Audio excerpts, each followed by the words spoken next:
So, February 2nd, 2026, this is like an hour before close. Today I've done pretty good as far as percentage goes.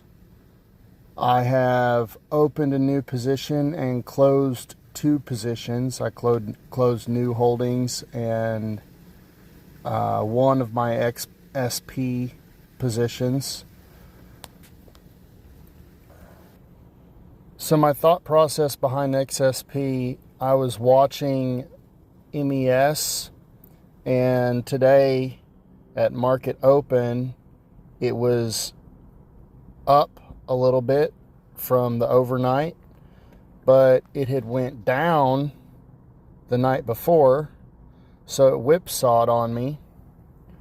My thought process initially was when I saw this Sunday night, I was planning on shorting XSP in the first 10 to 20 minutes of market open to try and make a quick buck, get in and out. However, that didn't work out because, as you can see here, it went from kind of supporting a short to not supporting a short at all.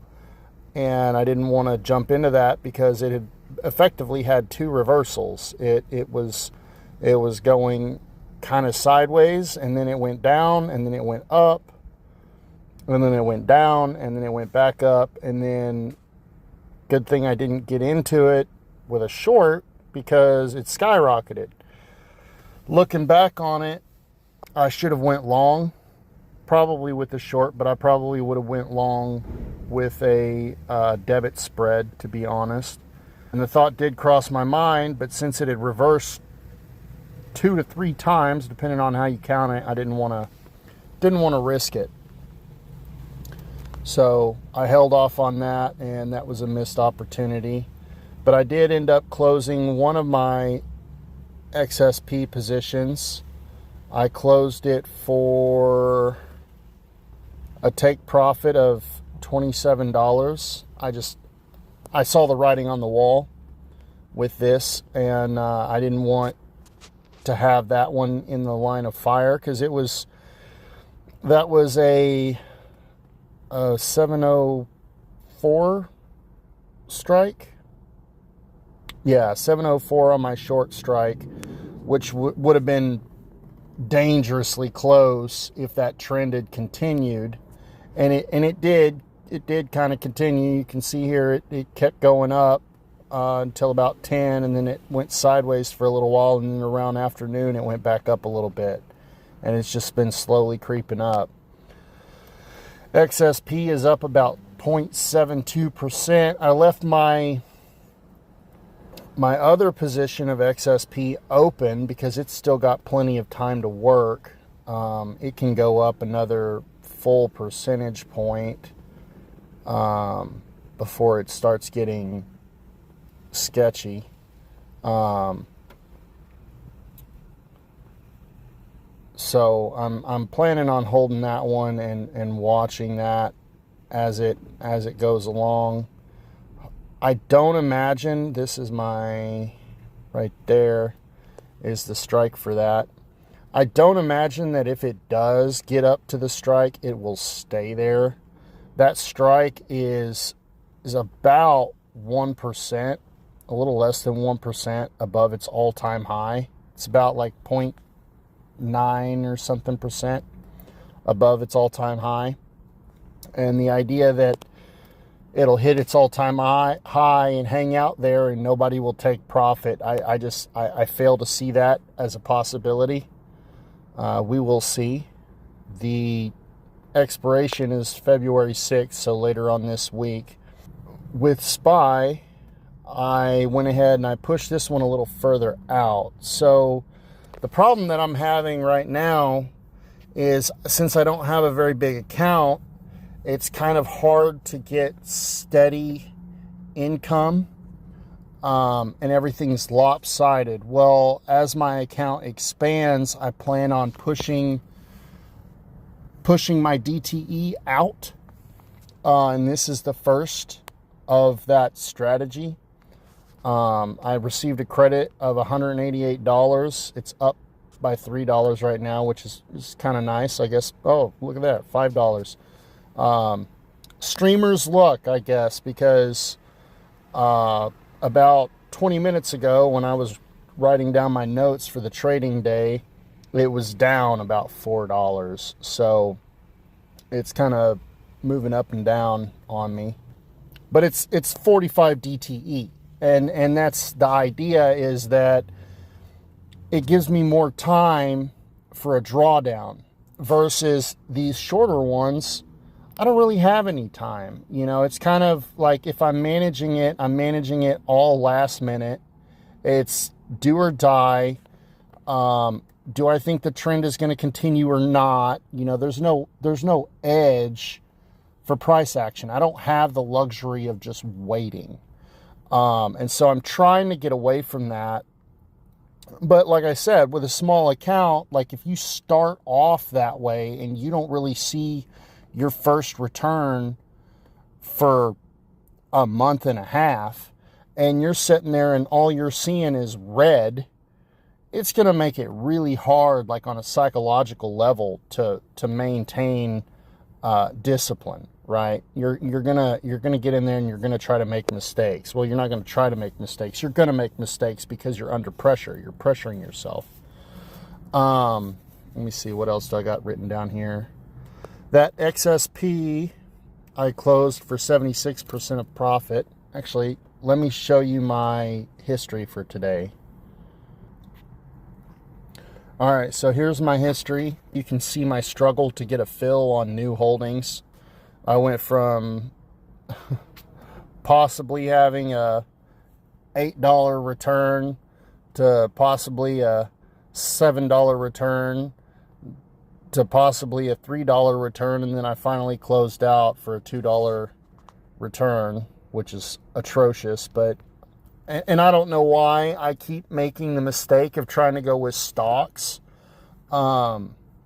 Stocks are so volatile that anytime someone gets on the news and opens their mouth, it does all kinds of stuff. So I need to just stop trying to do stocks, stick with ETFs and futures, preferably index derivative futures or index derived futures. That won't be until later. That I won't start getting into futures until roughly a year from now, but that is something that I plan on getting into a little bit, more as a hedge type strategy. Here's that call credit spread that I closed out for $27 profit. So with SPY, I went for a 725 on the low end. It's really heavy on the risk profile. Let me show this to you. So my max loss is astronomical. However, I don't see a real way for that loss to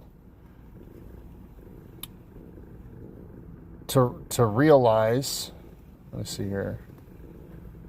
Because in order for that max loss to realize, the price would have to move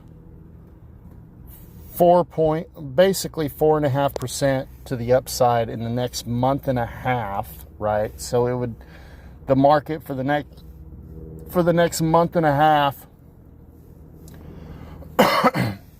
would have to be doing roughly a 24 to 25% annual return to hit that.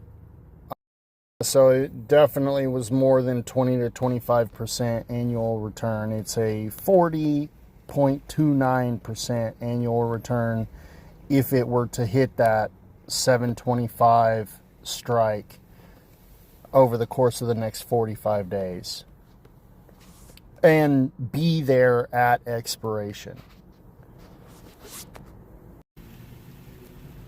And I received $188 in credit I plan on taking profit at roughly the 70% mark and buying out the contract to close at $56. Now I will, if I don't hit that before February 21st, I will reevaluate it, and I might drop that limit down and take a little more profit. But my goal is 1% per week. That's my goal. So if I'm hitting that, that's all I can really ask for, to be honest. What I'm hoping is that I have enough capital that I can get it set up so that each option contract over the next 4 to 6 weeks, as time passes, each week I have a contract expiring, so that at the very least I'm meeting my 1% weekly goal. $188 will go a long way to that, and even $132 will still go a really long way towards that. So I don't expect that I will miss my weekly targets going forward. As for my weekly targets, I am ahead by a pretty good clip here. I don't know why they have this set up the way that they do. This shows return on collateral. This doesn't show account growth. $42 is not 6% of my account, and I'm glad it's not. But I've hit over the last week, I've hit my 1% weekly goal. Now, in another couple days, that will expire, but then I'll receive the profit from my current XSP trade. However, looking at my 1 month P&L, you can see that I've had some pretty sizable gains here.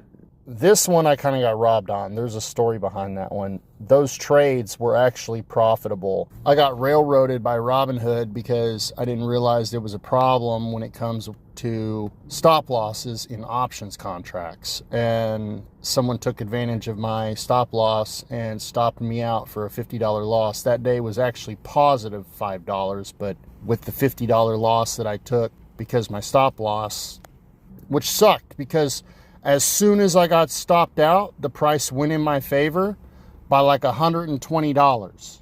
I'd have been up like through the roof off of that trade. It like I was fuming mad after that. This one was just a bad trade. No ifs, ands, or buts about it. And then this one here was a cutting off a finger to save your arm type trade here. But yeah, that's my recap for the day. I hope you guys enjoy my content. Go ahead and give me a like and subscribe if you want to follow along. And feel free to comment down below. If you see that I'm making a mistake, please do say something. I give you full permission to call me an idiot in the comments section. In fact, I would prefer it if you did. I appreciate it for those of you that have stuck around and watched. I'll see you next time.